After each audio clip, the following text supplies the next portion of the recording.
Good morning students, welcome back to botany class. आज हम पढ़ने जा रहे हैं इस पेपर की 4th यूनिट, जो कि लास्ट यूनिट है हमारी। और इसका फर्स्ट टॉपिक हम आज डिस्कस करेंगे, morphology and anatomy of seed. सबसे पहले आपको ये पता होना चाहिए कि सीड क्या होता है, सीड हम किसे कहते हैं। फ्लावर के अंदर आपको पता है ओवरी होती है, स्टेमन्स होते हैं, फर्टिलाइजेशन होता है। बेसिकली ये जो मैं आपको बता रही हूँ ये सारा हम एम्ब्रियोलॉजी, एक पेपर में टेक्सोनॉमी के साथ में एम्ब्रियोलॉजी है 2 यूनिट, वो भी हम पढ़ेंगे तो आपको और अच्छे से वो चीज़ समझ में आएगी। लेकिन क्योंकि यहाँ पर इस पेपर में हमें सीड पढ़ना है तो शॉर्ट में मैं आपको यहाँ पर डिस्कस कर देती हूँ और फिर उसके बाद हम डिटेल में एम्ब्रियोलॉजी वाला जो पेपर है उसके अंदर पढ़ेंगे। तो बेसिकली सीड जो है क्या है, mature ovule is seed.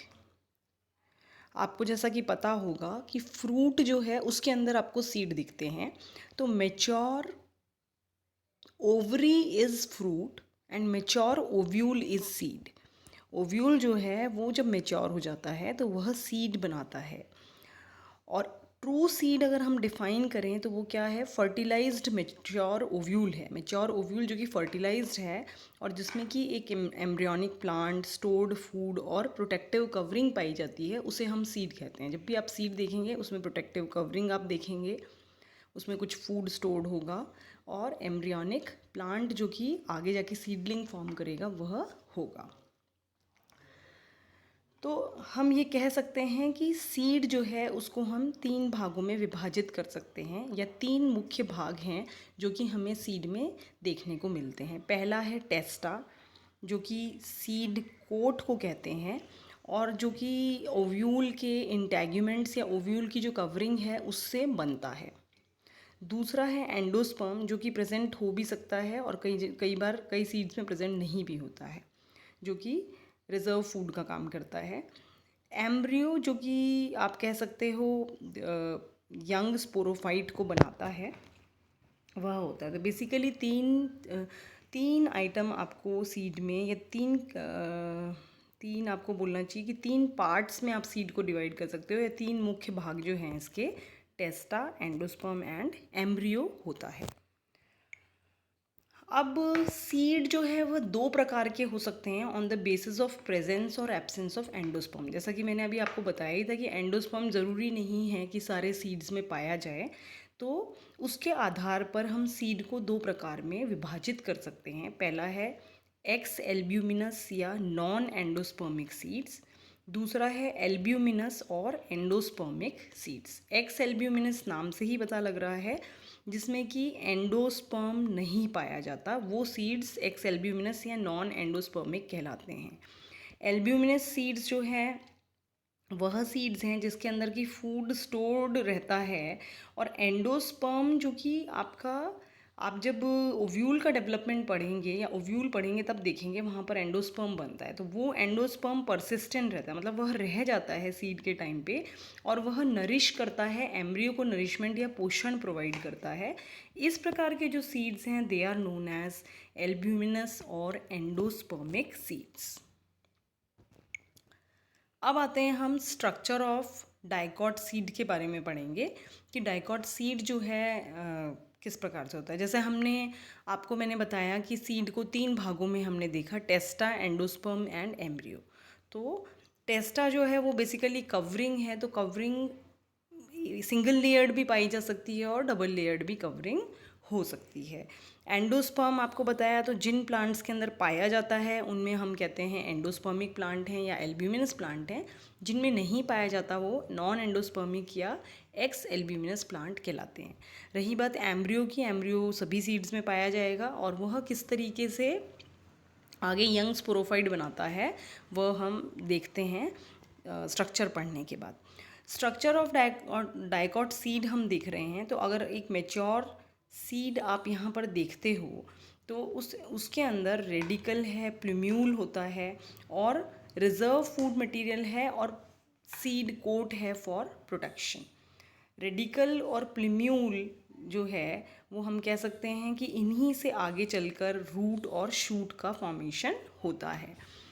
Seed basically आपको बताया कि फ्रूट के अंदर पाए जाते हैं, तो ये फ्रूट वॉल पे जहाँ अटैच्ड होता है वहाँ एक स्टॉक से अटैच्ड होता है, एक डंठल होता है जो कि इसको फ्रूट वॉल से अटैच करता है, और उस स्टॉक को हम कहते हैं फ्यूनिक्यूलस।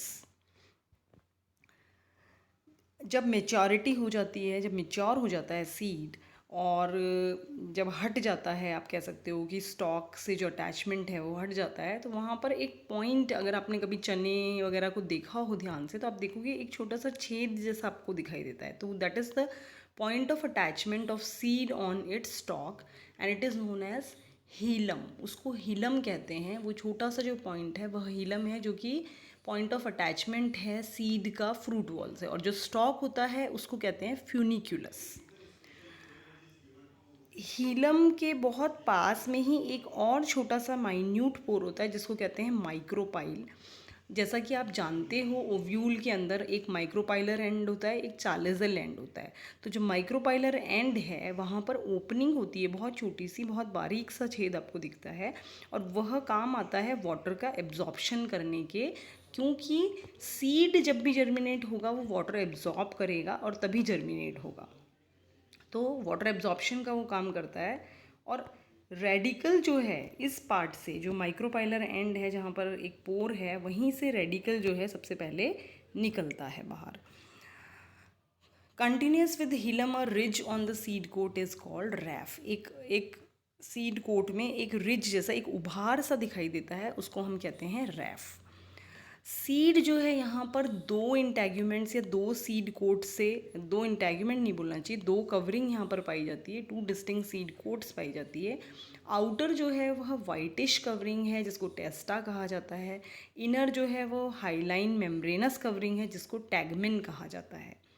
सीड कोट का काम होता है एम्ब्रियो को प्रोटेक्शन प्रोवाइड करना, क्योंकि एम्ब्रियो अंदर है, उसको प्रोटेक्शन प्रोवाइड करने के लिए ही सीड कोट है। और यहाँ पर दो सीड कोट पाए जाते हैं। बाहर वाला जो है दैट इज़ नोन एज टेस्टा, अंदर वाला जो है उसको हम टैगमेन कहते हैं।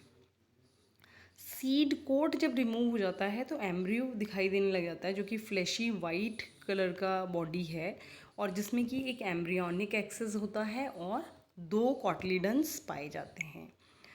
एम्ब्रियोनिक एक्सेस जो है उसमें ऊपर की तरफ या एक एंड जो है उसको आप प्लीम्यूल कहते हो, जो कि आगे जाके शूट बनाता है, और जो दूसरा एंड है वह रेडिकल कहलाता है, जो कि रूट बनाता है। रिजर्व फूड जो यहाँ पर स्टोर्ड है वह कॉटलीडॉन्स में स्टोर्ड है, और यहाँ पर एंडोस्पर्म नहीं पाया जाता, क्योंकि रिजर्व फूड जो है वह कॉटलीडॉन्स के अंदर स्टोर्ड है, तो इसलिए यहाँ पर एंडोस्पर्म नहीं पाया जाता है। और यह सीड्स जो हैं, ये इस प्रकार के जो सीड्स हैं, they are known as non endospermic या एक्स एल्ब्यूमिनस सीड्स। अब हम चित्र के द्वारा भी आपको समझा देते हैं। देखिए आप, ये काफ़ी बड़ा बनाया, अगर आप ध्यान से देखेंगे तो यहाँ पर एक आपको हल्का सा पॉइंट दिखा, दैट इज़ हिलम, उसके आगे बिल्कुल छेद सा है, दैट इज़ माइक्रोपाइल। और जब भीग जाता है जना, आप अलग भी कर सकते हैं, तो ये जो दो ये हैं, दीज आर द कॉटलीडन्स। जब आप जर्मिनेशन देखते हैं स्टार्ट होता है तो नीचे की तरफ में रेडिकल एंड ऊपर की तरफ में प्लीम्यूल। प्लीम्यूल जो है आपको शूट देगा और रेडिकल जो है वह रूट देगा। तो यह है स्ट्रक्चर ऑफ डाइकॉट सीड। इसके अंदर तो आपको बताया मैंने कि दो इंटेगुमेंट पाई जाती है, एंडोस्पर्म नहीं पाया जाता, क्योंकि यहाँ पर जो फूड स्टोर्ड है वह कॉटलीडॉन्स में स्टोर्ड होता है, और एम्ब्रियोनिक एक्सेस है जिसमें कि प्लीम्यूल और रेडिकल पाया जाता है। तो यह है स्ट्रक्चर ऑफ डाइकॉट सीड। अब हम बात करेंगे ऐसे सीड्स की जिनमें एंडोस्पर्म पाया जाता है। तो एंडोस्पर्म पाया जाता है तो वह किस प्रकार से पाया जाता है, पहले यह पढ़ेंगे, उसके बाद आपको पढ़ाएंगे anatomy of monocot seed. Endosperm अगर पाया जाता है तो वह देखिए, जैसे टिश्यू जो है एंडोस्पर्म का डेवलपिंग सीड में, it consist of thin walled cells. उसके जो सेल्स हैं वह थिन वॉल्ड होती हैं, लार्ज वैक्यूल्स उनमें पाया जाता है। और इस प्रकार के अगर एंडोस्पर्म है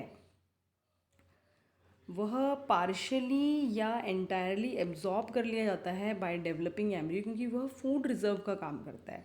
इन लेक्ट्यू का एक प्लांट है, उसकी बात बताई जा रही है कि उसके जो एंडोस्पर्म के सेल्स हैं वो बहुत बहुत थिन वॉल्ड हैं, लार्ज वैक्यूल्स उनमें पाया जाता है, और वो लार्ज पार्शियली या एंटायरली पूरी तरीके से या आधी तरीके से एब्जॉर्ब कर लिया जाता है एम्ब्रियो के द्वारा। दूसरा आता है रिसिनस, या फिर जितने भी मेंबर्स हैं ग्रामिनी फैमिली के, जितने भी सीरियल्स अनाज जो हम खाते हैं उन सब में भी एंडोस्पर्म फंक्शन करता है एज स्टोरेज टिश्यू। और एंडोस्पर्म वहाँ पर थिन वॉल्ड सेल्स का बना हुआ होता है, और उसमें रिजर्व फूड मटेरियल होता है, जैसे कि स्टार्च ग्रेन्स वगैरह होते हैं, प्रोटीन होता है, तो वह रिजर्व फूड होता है अनाज के अंदर। अब जो प्रोटीन है एंडोस्पर्म में वह दो प्रकार से रह सकता है, या दो प्रकार का होता है उस सीड के अंदर। एक तो होता है एमॉर्फस फॉर्म के अंदर वह हो सकता है, जिसको हम कहते हैं gluten. Gluten is a protein जो कि आपको सीरियल्स में जैसे गेहूं में मिलता है, और एल्यूरॉन ग्रेन के फॉर्म में भी यह पाया जाता है प्रोटीन। तो एल्यूरॉन ग्रेन जो है it consist of protein crystalloids and spherical bodies. Aleurone grain क्या है? स्फीरिकल बॉडीज़ हैं प्रोटीन क्रिस्टल्स की, जिनमें कि सॉल्ट्स भी पाए जाते हैं, कैल्शियम, मैग्नीशियम, फास्फोरस, है ना, ऑर्गेनिक कंपाउंड के फॉर्म में ये पाया जाता है। तो प्रोटीन यहाँ पर हम ये कह सकते हैं कि यहाँ पर जो रिजर्व फूड है स्टार्च ग्रेन्स की तरह रहता है, दूसरा प्रोटीन के फॉर्म में रहता है। प्रोटीन के दो प्रकार हैं, एल्यूरॉन ग्रेन की तरह वह रह सकता है और ग्लूटिन की तरह रह सकता है। जब वह एल्यूरॉन ग्रेन की तरह रहता है तो वह स्फीरॉइड बॉडीज़ हैं, जिसमें कि प्रोटीन के क्रिस्टल्स हैं, और it also contains salts of calcium, phosphorus, magnesium, यह भी उसमें पाया जाता है। सीरियल्स के अंदर जो ग्लूटिन पाया जाता है they are found in starch cells. ये ग्लूटिन जो है वह स्टार्च सेल्स में पाया जाता है, और एल्यूरॉन ग्रेन जो हैं वो ज़्यादातर रेस्ट्रिक्टेड रहती हैं आउटर लेयर एंडोस्पर्म की। एंडोस्पर्म में एक आउटर लेयर है, अभी आपको मोनोकॉट जब मैं पढ़ाऊँगी, जब सीरियल की बात हम करेंगे, अनाज की बात करेंगे, डायग्राम में आपको बताऊँगी कि एंडोस्पर्म की जो बाहरी लेयर है वह एल्यूरॉन ग्रेन्स की बनी हुई होती है, और एल्यूरॉन ग्रेन्स उस बाहरी लेयर में पाए जाते हैं, आप ये कह सकते हैं, और इसीलिए इसको एल्यूरॉन लेयर के नाम से भी जाना जाता है। जबकि रिसिनस जो है, अरंड जो है, अगर उसमें आप देखते हैं तो एल्यूरॉन ग्रेन्स जो हैं वो कोई किसी एक पर्टिकुलर लेयर में नहीं पाया जाता, पूरा एंडोस्पर्म में ही पाया जाता है। ऐसे ही फोनिक सीड्स हैं जो कि जिसमें कि reserve food material cell walls में पाया जाता है। तो reserve food material basically endosperm जो है वह रिजर्व फूड मटेरियल है एम्ब्रियो के लिए, और यह रिजर्व फूड मटेरियल अलग अलग जगह पे स्टोर हो सकता है। लेयर की फॉर्म में स्टोर हो सकता है जहाँ एल्यूरॉन लेयर कह रहे हैं, या एल्यूरॉन ग्रेन्स जो हैं वह सारे ही एंडोस्पर्म में फैला हुआ हो सकता है, थ्रू आउट द एंडोस्पर्म भी हो सकता है, या ग्लूटिन है जो कि स्टार्च सेल्स में स्टोर होता है। तो स्टोरेज बेसिकली ये है रिजर्व फूड का, जो कि सीड में एम्ब्रियो को पोषण प्रोवाइड करता है। फंक्शन अगर हम देखें तो एंडोस्पर्म का फंक्शन है सीड में कि यह एम्ब्रियो को पोषण प्रदान करता है। अब आते हैं स्ट्रक्चर ऑफ मोनोकॉट सीड, कि मोनोकॉट सीड को अगर हम स्टडी करते हैं तो उसका क्या स्ट्रक्चर है। अभी हमने डाइकॉट में देखा था, दो कॉटलीडॉन्स होती हैं, प्लूम्यूल रेडिकल आपको दिखाई देता है, और नॉन एंडोस्पर्मिक होते हैं सेल्स। जो सीड है दैट इज़ नॉन एंडोस्पर्मिक, वहाँ एंडोस्पर्म नहीं होता। क्यों? क्योंकि एंडोस्पर्म का काम वहाँ पर कॉटलीडन कर रहा है, कॉटलीडन में फूड रिजर्व होता है। अब देखते हैं मोनोकॉट में कैसे रहता है। मोनोकॉट में हमने मेज़ का एग्जाम्पल लिया है, सिंगल आपको यहाँ कॉटलीडन दिखाई देता है, इसीलिए इसको मोनोकॉटलीडन कहते हैं। एक ही कॉटलीडन यहाँ पर पाया जाता है। कॉटलीडन जो है वह शील्ड लाइक है, शील्ड तस्तरी जो शील्ड टाइप चीज़ है, और उसको हम कहते हैं स्क्यूटिलम। उसका नाम है स्क्यूटिलम। ये जो स्क्यूटिलम है ये कैरियोप्सिस में रहता है। What is caryopsis? Caryopsis fruit है सीरियल्स के फ्रूट का नाम है कैरियोप्सिस। ये सब हम टेक्सोनॉमी और एम्ब्रियोलॉजी की पेपर में और डिटेल में पढ़ेंगे। यहाँ हमें सिर्फ स्ट्रक्चर ऑफ सीड देखना है, इसलिए मैं आपको फ्रूट के बारे में यहाँ पर नहीं डिस्कस कर रही हूँ। तो कैरियोप्सिस, लेकिन आप ये ध्यान में रखिए कि कैरियोप्सिस क्या है? फ्रूट है। अब आप बोलेंगे कि सीरियल्स के अंदर फ्रूट क्या होता है, सीड क्या? तो बेसिकली बॉटनिकली अगर हम किसी भी प्लांट का फर्टिलाइजेशन के बाद जो प्रोडक्ट बन रहा है दैट इज़ फ्रूट।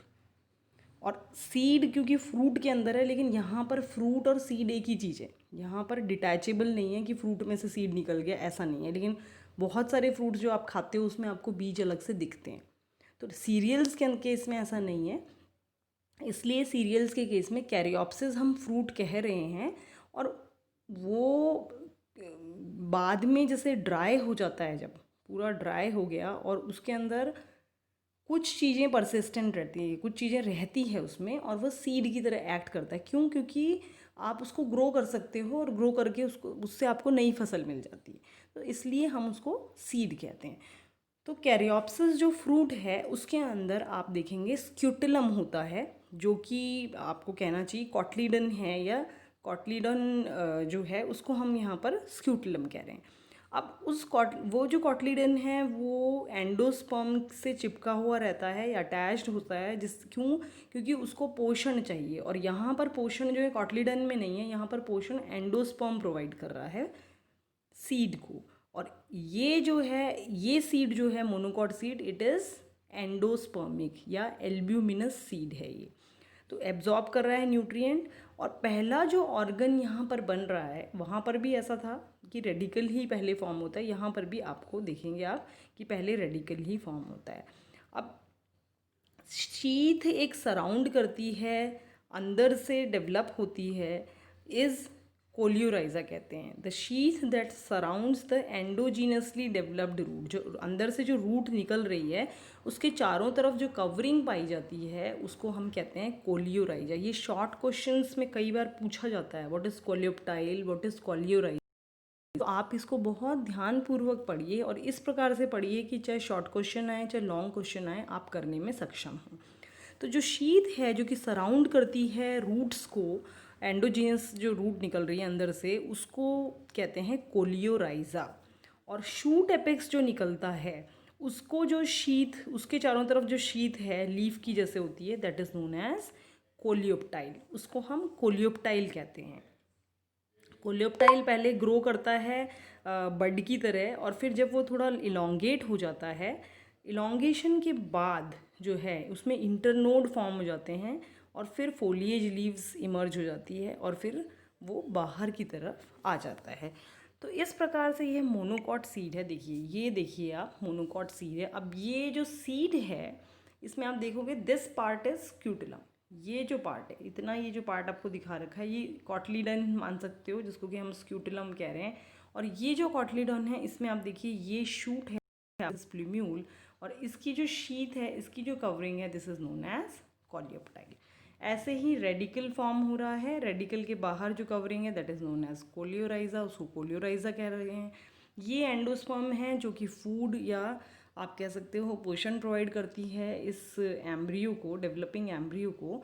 और इसके चारों तरफ आप देख रहे हो एक एल्यूरॉन लेयर है। इसको एल्यूरॉन लेयर क्यों कहते हैं? क्योंकि बाकी जो सेल्स हैं एंडोस्पर्म के, उसमें प्रोटीन जो एल्यूरॉन ग्रेन्स हैं वो नहीं पाए जाते, वो सिर्फ इस किनारे पे ही पाए जाते हैं, इस लेयर में ही पाए जाते हैं, इसलिए इसको एल्यूरॉन लेयर अलग से नाम दे दिया गया है। और बाहर इसकी कवरिंग है जिसको कि हम सीड कोट कहते हैं, और फ्रूट वॉल भी कहते हैं, क्योंकि फ्रूट बेसिकली यही था, राइपन होके ये सीड बन गया, फ्रूट बेसिकली यही था, तो seed coat and fruit wall इसे कहा जाता है।